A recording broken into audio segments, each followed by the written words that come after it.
High, তোমরা ভাবছো আমরা এই ব্যাগপত্র নিয়ে কোথায় বেরিয়ে পড়েছি। তো চলো সেটাই তোমাদের সঙ্গে শেয়ার করি। আজকে যাচ্ছিলাম আমি আমার মামাবাড়ির ওইখানে মসলান্দপুরে সাজাতে। তো সেখানের জন্যই বেরিয়ে পড়েছিলাম। ফার্স্টে যাবো মামাবাড়ি, তারপরের দিন সকালে ওখান থেকে যাব সাজাতে। তো দেখো সকাল সকাল আমি এখানে সাজাতে চলে এসেছি আমার লোকেশনে। তো এসে আমি এখানে ওয়েট করছিলাম। আমি ছিলাম আর আমার একটা স্টুডেন্ট ছিল যে যায় আমার সাথে সব জায়গায় হেল্প করে দিতে। তো আমাকে কেমন লাগছে জানিও। খুব শীতের সকালে যা পেয়েছি সামনে পড়ে চলে এসেছি। তো এখানে আমার মিষ্টি ক্লায়েন্ট চলে এসছে। ওকে আমি রেডি করার জন্য বসিয়ে নিয়েছি, আর বসিয়ে ওর ফেসটা ভালো করে আমি ক্লিন করে নিচ্ছি। এমনিও ও ফেস ক্লিন করে এসেছিলো, তারপরেও আমি টিস্যুতে ভালো করে একটু ক্লিন করে নিলাম। তারপরে এখানে আমার ফেসের যেই সব প্রিপারেশান ছিল, ওর স্কিনটা একটু ড্রাই ছিল, সেইভাবে আমি ভালো করে সব প্রিপারেশান করে আইব্রোটা এখানে করে নিচ্ছি। আর ও ছিল আমাদের একটা রিলেটিভের মধ্যেই, তো সেইভাবে ওকে আমি সাজাতে গিয়েছিলাম। ও আমাকে অনেক দিন আগে বুকিং করে রেখেছিল।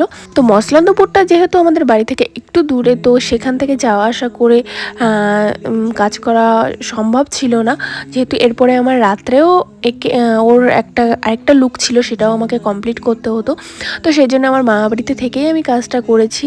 আর এটা আমার মামাদের রিলেটিভই হয়, তো সেইভাবেই আমি কাজটা করছি।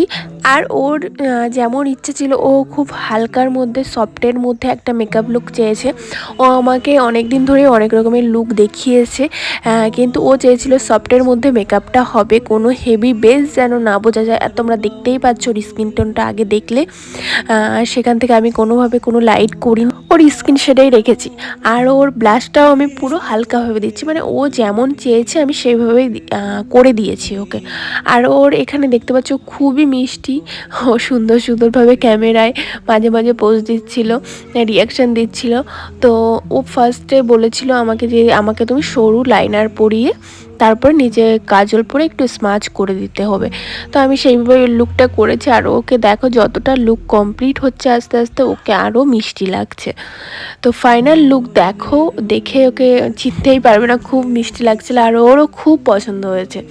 ওর রিয়াকশানগুলো দেখেই তোমরা বুঝতে পারবে ওর কতটা পছন্দ হয়েছে। আর এখানে দেখো ওর মেকআপটা কত সুন্দর গ্লো করছে।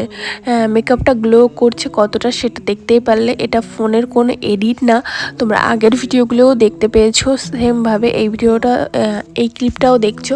মেকআপটা করছি আস্তে আস্তে, মেকআপটা কতটা গ্লো করছে। এখানে ওকে ফেসে আয়নায় লিপস্টিকটা পরিয়ে ওকে ফেসটা দেখাচ্ছিলাম। তাও বলছিল ঠিক আছে, কারণ লিপস্টিকটা যতক্ষণ না পরানো হয় না ফেসটা বোঝা যায় না, ফেসটা একটু সাদা সাদাই মনে হয়। ও বলছিল ভূতের মতো লাগছে কি, আমি বলছি না না লিপস্টিকটা পরো। তো লিপস্টিকটা পরার পরে ওর এক্সপ্রেশনগুলোই দেখো, খুব মানে খুশি হয়েছিল লুকটা পেয়ে, তোমরা দেখতেই পাচ্ছ। আর একদম মিষ্টি লক্ষ্মী ঠাকুরের মতো ওকে লাগছিল।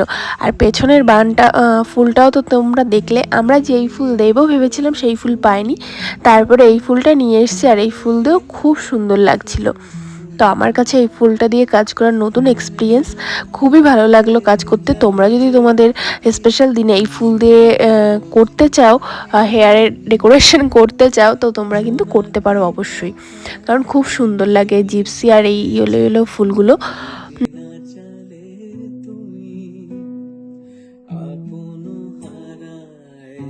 তারপর আমাদের লুক কমপ্লিট হয়ে গেছিলো। তারপরে ওরাও কিছু ফটোশ্যুট করছিল। আর বাইরে এখনও কিছু কাজ বাকি চলছিল যেখানে ওরা বসবে।